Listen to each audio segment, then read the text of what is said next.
हाय पद्मा। हाय। गाड़ी खराब हो गई है? हाँ, वही तो ठीक कर रही हूँ।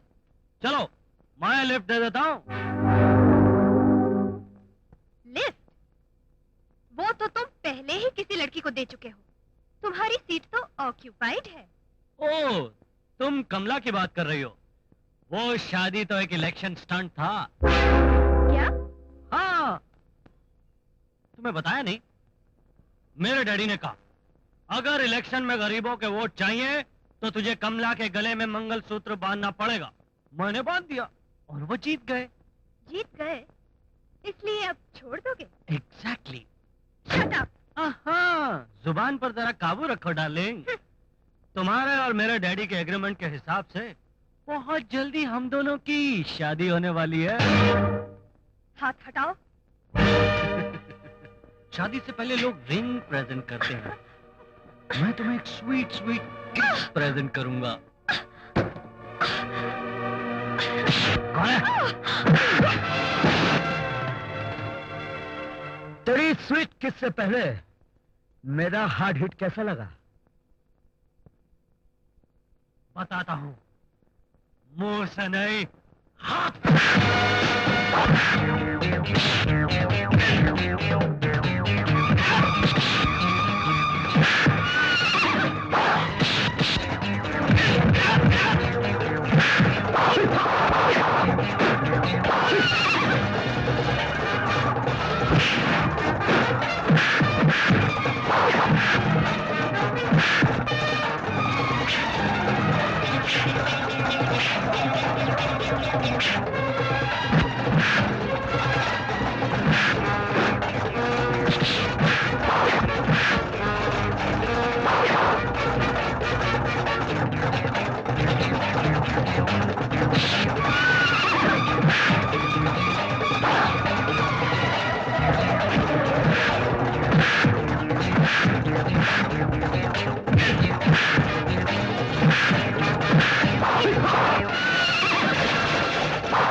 तुम्हारा नाम?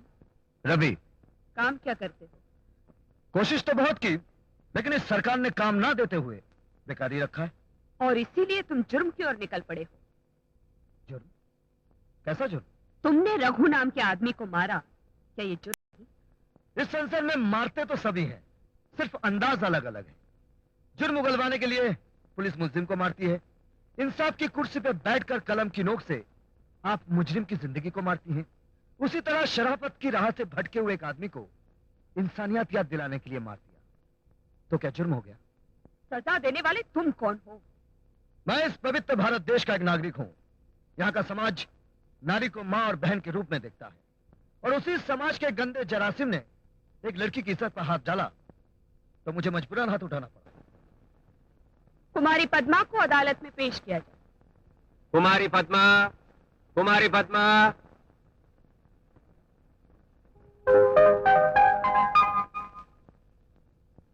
कुमारी पद्मा, रघु नाम के आदमी ने तुम्हारी इज्जत पर हमला किया था?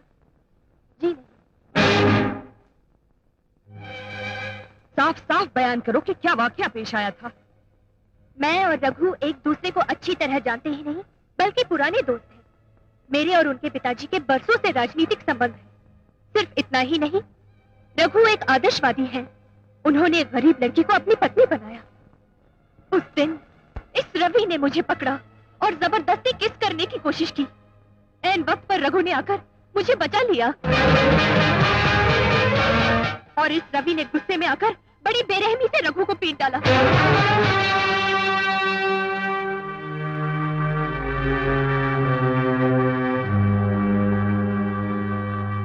कुमारी पद्मा का बयान सुनने के बाद अदालत मुलजिम रवि को मुजरिम ठहराती है और सेक्शन आईपीसी 351 के तहत 15 दिन की कैद या 2000 रुपए जुर्माना अदा करने का हुक्म देती है।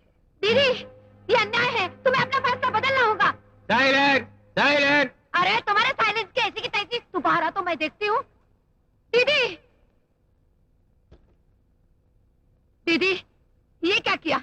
अच्छा नहीं किया तुमने। क्या ये तुम्हें अच्छा लगता है कि वो? शोर मत मचाओ, ये कोर्ट चेम्बर है। अरे कोर्ट चैम्बर है तो मुझे क्या?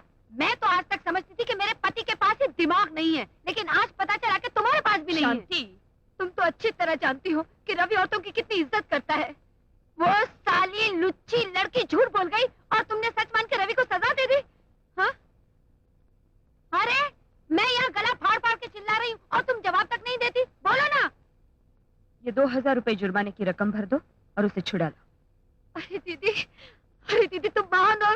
मेरी प्यारी दीदी, हजारों साल जियो।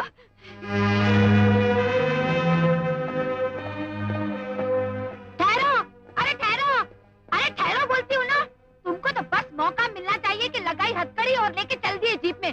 बड़े आए मेरे भाई को ले जाने वाले। ये देखो रुपए लेकर आई हूँ, जुर्माना भर के अपने भैया को यूं छोड़ा के ले जाऊंगी। चल रही? नहीं दीदी, मुझे जाने दो, मैं जेल जाकर ही क्या? रहूंगा। रवि, हाँ दीदी, जब इंसाफ की कुर्सी पर बैठने वाले झूठ और सच को ना पहचानते हुए मुझे मुजरिम ठहरा सकते हैं, और इंसानियत के नाते जिनकी मदद करो वो भरी अदालत में झूठा इल्जाम लगाकर मुझे फंसा सकते हैं, तो मेरा भी फर्ज बनता है कि मैं जेल चला जाऊं। रवि, घर के खाने में जरा सा नमक कम पड़ जाए तो तू खाना नहीं खाता। जेल का खाना तू कैसे खाएगा रे? दीदी, आज जब इतना बड़ा धोखा खा लिया तो जेल का खाना क्या मुश्किल है, खा लूंगा। चलिए।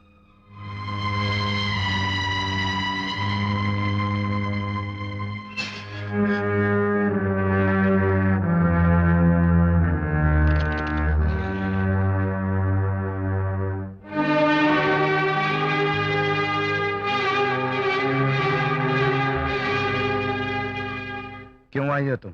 माफी मांगने। तुम्हें शायद धोखे देकर माफी मांगने की आदत हो गई है, लेकिन मेरी आदत नहीं है कि जानबूझकर गलती करने वालों को माफ कर दिया करूं। मैंने अपनी मर्जी से तुम्हें धोखा नहीं दिया। मेरे पिताजी ने मुझे झूठी गवाही देने पर मजबूर किया था। तुम्हारे झूठ से अगर किसी इंसान की जिंदगी बच सकती है तो बोल लो, किसी का घर बच सकता है तो बोल लो, लेकिन अदालत के कठघरे में खड़े होकर झूठ मत बोलो, क्योंकि तुम्हारे झूठ से तुम अपने रिश्तेदारों को, चाहने वालों को बचा तो सकती हो, लेकिन किसी बेगुनाह को बेइज्जत करके जेल की सलाखों के पीछे भी भिजवा सकती हो। मैंने पहले ही कहा ना, मुझे उस बात का अफसोस है। मुझे क्षमा कर दो। और मैंने पहले ही कह दिया ना कि मुझे जानबूझकर की हुई गलतियों को माफ करने की आदत नहीं है। ठीक है, लेकिन कम से कम ये खाना तो खा लो। शुक्रिया, इसकी कोई जरूरत नहीं है। मैंने तुम्हारी बहन को कहते हुए सुन लिया था कि अगर खाना मजेदार ना हो तुम बिल्कुल नहीं खाते, इसीलिए अपने हाथों से बनाकर लाई हूँ। जिंदगी में पहली बार चूल्हे के करीब गई हूँ। देखो मेरा हाथ भी जल गया। अब भी नहीं लोगे? अच्छा, मैं जाती हूँ, लेकिन एक बात याद रखना, जब तक तुम जेल से रिहा नहीं हो जाते तब तक खाना तो एक तरफ, पानी की एक बूंद भी अपने गले से नहीं उतारूंगी। ठहरो।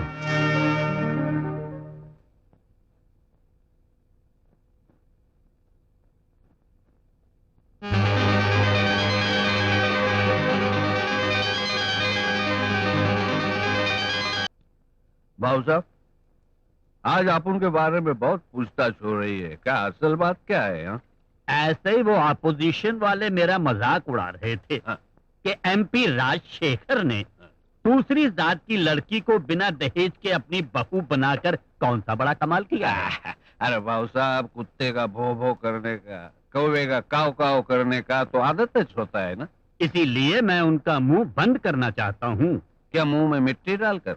नहीं, तुम्हारी बेटी के नाम पर, मेरा मतलब है अपनी बहू के नाम पर एक 5 स्टार होटल बनवाऊंगा 5 करोड़ की लागत का। अच्छा भाऊ साहब, ऐसा इतना बड़ा एकदम फड़क दिशी बोल दिया आपने। अगर मेरा हार्ट फेल हो जाता तो बाप रे बाप। वो होटल किस शहर में बनाने वाले हो तुम्हें? किस शहर में? क्या इसी शहर में? कहाँ? तुम्हारी बस्ती में। पर उधर तो हम लोग के झोपड़े हैं भाऊ साहब। अरे अपने रसूख से उन झोपड़ों को तोड़वा डाला। उसके बाद ये गणेश विट्ठल कोल्हापुरी, जो मुश्किल से दिन में 5 रुपए भी नहीं कमा सकता, उसकी बेटी 5 करोड़ की मालकिन बन जाएगी। कैसा लगा मेरा प्लान? होटल बनाने की बात तो मजेदार है, लेकिन वो झोपड़पट्टी तोड़वाने वाली बात है ना, वो मेरे गले में मछली के कांटे के माफक अटक गई है। गणेश भाई, अगर मेरा प्लान कामयाब हो गया तो तुम्हारी बेटी हमेशा के लिए खुशहाल हो जाएगी। हाँ, ये तो सच है। पर बाबू साहब, अपनी एक बेटी की आंखों में खुशी देखने के लिए मैं 3000 गरीब बेटियों की आंखों में आंसू नहीं देख सकता। गणेश, एक बार फिर से सोच लो। अरे सोचने की जरूरत ही नहीं है भाऊ साहब, तुम्हारी गंदी बातों ने मेरा भेजा खराब कर दिया। उसे अब दारू से धो के साफ करना पड़ेगा। मैं जाता हूं। याद रखना समझी भाऊ, तुमने गरीब इंसान को रिश्तेदार बनाया है, लालची इंसान को नहीं।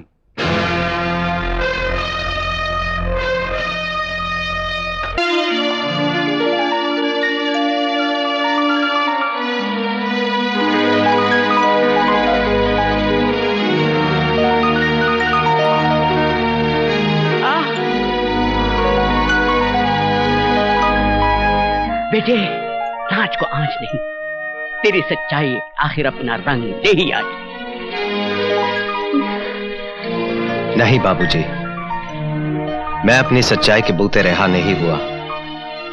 मेरी रिहाई कराने के लिए आपकी बहू ने कीमत चुकाई है।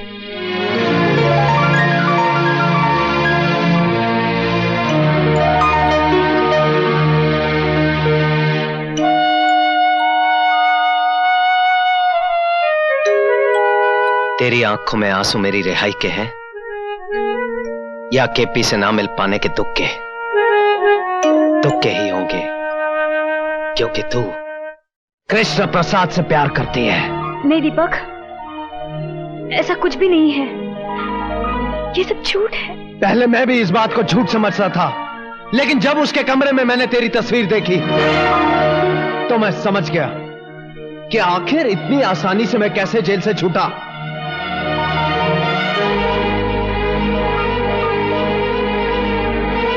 भरी पार्टी में उसका तेरा मुंह चूमना, मेरी गैर हाजिरी में माफी मांगने के बहाने तुमसे मिलने आना, मेरे विरोध करने पर मुझे जेल भिजवाना, ये तुझसे कृष्ण प्रसाद का प्यार नहीं तो और क्या है?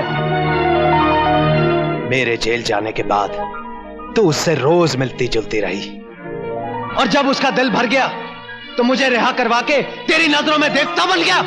नहीं दीपक, ऐसा कुछ नहीं है, मेरा विश्वास करो। अगर ऐसा कुछ नहीं है तो फिर मेरे जेल जाने के बाद तू उसे मिलने क्यों गई? तुम्हें जेल से छुड़वाने के लिए। मुझे छुड़वाने के लिए बाबूजी भी थे। हाँ, लेकिन उनकी लाख कोशिश करने के बावजूद भी कृष्ण प्रसाद तुम्हें छुड़वाने को तैयार नहीं था।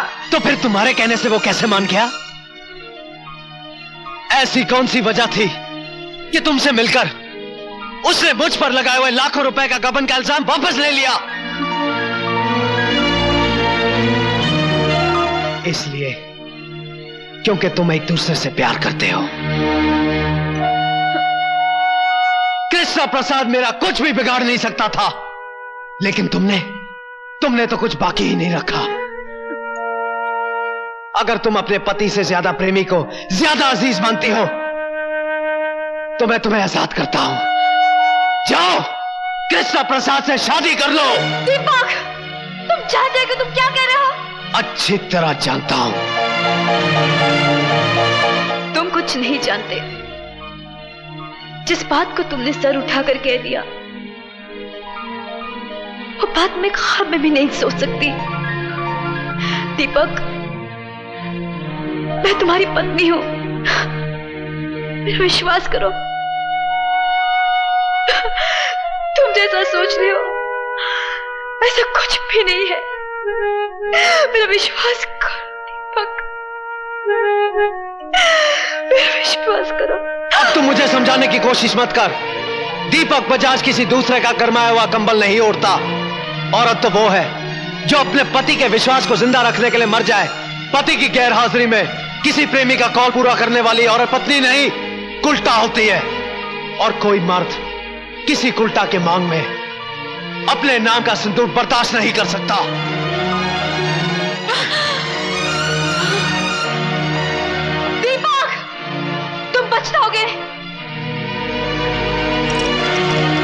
इससे पहले कि मैं अपने आपे से बाहर हो जाऊं, दूर हो जा, दूर हो जा मेरी नजरों से। Get out.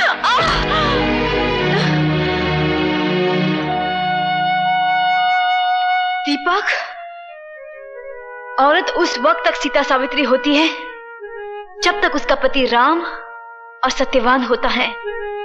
जिस दिन ये मर्यादा टूटती है ना, औरत एक ऐसा उलझा हुआ सवाल बन जाती है जिसे कोई मर्द सुलझा नहीं सकता।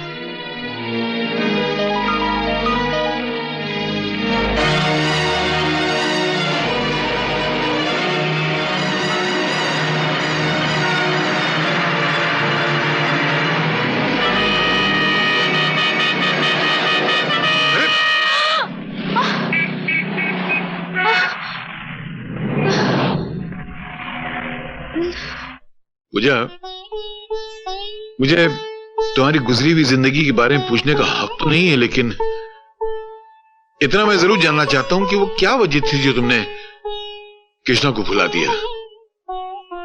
मैंने इसलिए भुला दिया क्योंकि मेरी शादी दीपक से हो गई थी। हाँ, लेकिन तुमने दीपक से शादी की क्यों? प्यार तो तुम कृष्णा से करती थी। हाँ, लेकिन उस प्यार की वजह से कई जिंदगियां खराब हो रही थी। मान सम्मान समाज सबकी कसूरवार हो गई थी मैं। कृष्णा के इंतजार में मैं इतना जली कि अगर पत्थर भी मेरी जगह होता तो वो भी राख बन जाता। लेकिन मैं राख नहीं हुई क्योंकि मुझे उम्मीद थी कि वो एक दिन आएगा। 5 साल हो गए, ना वो आया ना उसकी कोई खबर। फिर मेरे माँ बाप मेरी शादी को लेकर परेशान हो गए। एक दिन कृष्णा का खत आ गया जिसमें लिखा था, मुझे भुला दो। तब मेरे इंतजार करने का बहाना भी खत्म हो गया। फिर लड़की तो होती ही है त्याग का जहर पीने के लिए। मुझे खुशी खुशी अपने माँ बाप के फैसले का जहर पीना पड़ा। तो क्या तुम्हें कृष्णा का दूसरा खत नहीं मिला? कौन सा दूसरा खत?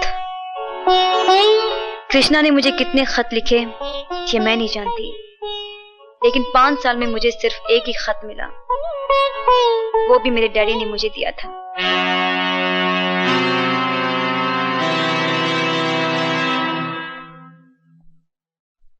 नमस्ते, मेरा नाम छबन मास्टर है, मैं रफूगर हूं। यहाँ क्या करने आए हो? हुजूर, जिनकी सूरत अच्छी नहीं होती मैं उनको आईना नहीं दिखाया करता, मगर आज मैं खुद आपके सामने आईना बन के खड़ा हूं। ये मेरी मजबूरी है। सरकार ने लकड़ियां काटने और जलाने पे तो पाबंदी लगा दी, मगर बहुएं आज भी जलाई जाती हैं और उसके जिम्मेदार होते हैं आप जैसे दौलतमंद बाप जो अपनी बेटी से ज्यादा अपने अभिमान की सोचते हैं। ये क्या बकवास कर रहे हो तुम? बकवास नहीं कर रहा हूं, बल्कि कृष्णा और आपकी बेटी के टूटे हुए रिश्तों की बात कर रहा हूं। कृष्णा ने आपको 2 खत लिखे थे ना, एक अपनी बर्बादी का और दूसरी अपनी कामयाबी का। बर्बादी का खत अपनी बेटी को दिखाकर उसे शादी पे मजबूर तो कर दिया, मगर वो कामयाबी का खत, उसका क्या किया? पढ़कर फेंक दिया, जला डाला उसको। आपकी इसी जलील हरकत और कूटनीति ने दोनों की जिंदगी को बर्बाद करके रख दी। दीनदयाल साहब, आज से सिर्फ गरीबों के साथ नहीं हुआ करते, कभी कभी गाड़ी के नीचे अमीरों के बच्चे भी आ जाया करते हैं। क्या हुआ मेरी बेटी को? कुछ नहीं हुआ, सिर्फ उसके शौहर ने उसको घर से निकाल दिया है। जुर्म आपने किया और गुनहगार वो साबित हो गई आपकी वजह से। तो तुम क्या कहना चाहते हो? मैं भीख मंगे को अपनी बेटी सौंप देता? कृष्णा ना आज गरीब है ना उस दिन गरीब था जिस दिन आपने अपनी बेटी को डोली में विदा किया था। एक आपकी न परखने वाली निगाह ने पूजा को उसके पति और उसके प्रेमी दोनों की निगाह से गिरा दिया। ये नाती मुझे आपके विचारों, आपके ख्यालों, आपकी बड़प्पन से। खामोश! तुम क्या मुझे यहाँ जलील करने आए हो? खुदा का शुक्र मनाओ कि आज बकरी ईद नहीं है, वरना कुर्बानी का जज्बा लेकर आता। लेकिन मजबूरी तो यह है कि हमारे यहाँ हराम जानवरों की कुर्बानी मंजूर भी तो नहीं है। लानत है।